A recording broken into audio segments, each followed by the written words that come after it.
네, 안녕하십니까. 정인태 신지식TV입니다. 저는 국립한국복지대학교 특임교수를 역임한 정인태입니다.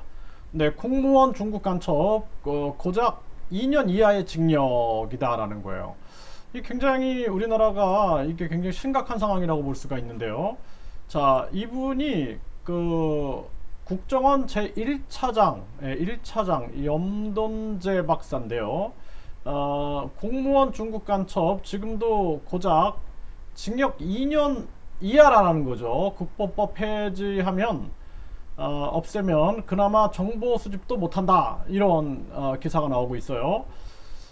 어, 국보법 없애면 대공수사 근거법 사라지고 간첩수사 못한다. 미국, 독일 등은 특별법으로 보완하고 있고 형법으로 해도 된다는 주장은 국보법 없애자는 것, 전쟁 목적 숨기고 북한과 내통하거나 지하당 만들어도 손 못 써.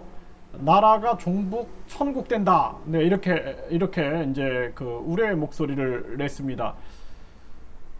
지금 이제 이런 사건이 있는데요. 자, 2015년 7월에 한 해군 장교가 중국의 군사 기밀을 유출한 혐의로 구속 기소됐다. 2016년 대법원 판결에 따르면 해군 장교가 넘긴 자료 중에는 사드 관련 자료도 포함됐다라는 거죠. 네, 그래서 이 해군 장교가 자료를 갖고 있던 다른 장교에게 교육 및 연구 목적으로 쓰겠다는 핑계로 이를 넘겨받은 후 사진을 찍어 중국인에게 넘겼다라는 거예요. 수기로 중국어 설명까지 달아주기도 했다라는 겁니다. 근데 이 해군 장교에게 적용된 제목은 군사기밀보호법 및 군형법 위반, 간첩죄로 처벌해야 마땅하지만 검찰은 형법상 간첩죄로 기소하지 못했다. 북한을 제외한 제3국의 국가기밀을 누설한 경우에는 형법 제98조의 간첩죄를 적용할 수 없기 때문이다. 네. 이 98조를 제가 이제 보면은 우리가 형법 98조 보면 적국을 위하여 간첩하거나 적국의 간첩을 방조하는 자는 사형 무기 또는 7년 이하의 징역에 처한다. 군사상의 기밀 적국에 누설한 자도 전함과 같다. 그런데 이 적국이라는 게 애매한 거죠. 중국을 적국으로 볼 것이냐, 그렇죠? 그렇기 때문에 이게 북한 아니면은 이게 어렵다라는 거예요. 이게 애매한 거예요. 애매한 거.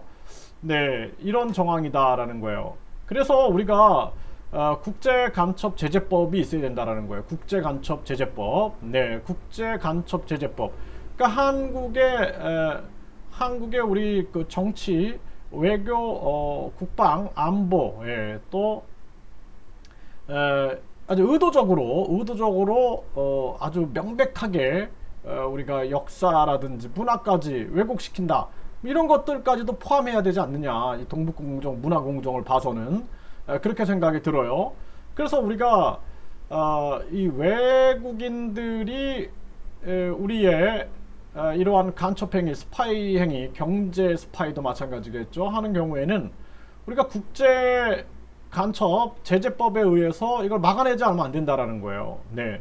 그러다 보니까 이렇게 이 간첩죄를 처벌하지 못하니 군인 아닌 일반 공무원이 업무상 비밀을 제3국에 넘기면 그냥 2년 이하의 징역, 공무상 비밀 누설죄가 해당한다는, 공무상 비밀 누설죄 2년 이하의 징역. 네, 이게 말도 안 되는 그러한 얘기인 거죠. 네.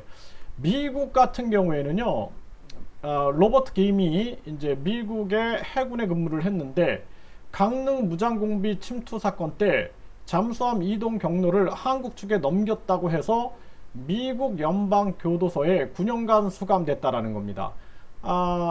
미국의 국익을 침해한 것도 아니고 한국은 미국의 우방국인데도 미국은 타국의 기밀을 넘길 때는 이렇게 엄하게 처벌한다라는 거예요.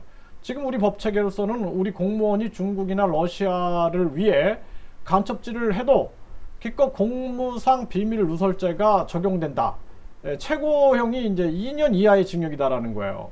네, 그래서 국보법을 폐지할 것이 아니라 제3국을 위한 간첩질도 엄히 다스릴 수 있도록 오히려 강화하는 것이 마땅하다라는 거예요. 그래서 국제 간첩 제재법이 필요하다라고 제가 말씀을 드리는 겁니다. 이게. 네, 그래서 이 굉장히 이렇게 미국은 그쵸, 강릉 이 무장공비 침투 사건 때 로버트 김이 미국의 해군에 근무했는데 이 잠수함 이동 경로, 이동 경로를 한국 측에 넘겼다고 해서 연방 교도소에 9년간 수감됐다라는 거죠. 네.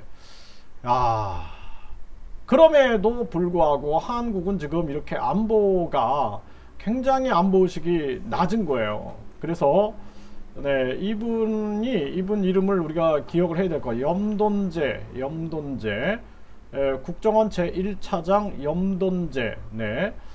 이분이 아주 정확하게 지적을 하고 있네요. 네. 그래서 우리가 공무원 중국 간첩 고작 2년 이하의 징역인데 우리가 완벽하게 국제 간첩 제재법을 통하여 이 우리의 군사 정보라든지 정치, 경제, 외교 이러한 정보들을 넘기는 저 러시아라든지 북한이나 중국이나 또는 제3국으로 넘기는 그런 행위에 대해서는 강력한 처벌을 해야 된다.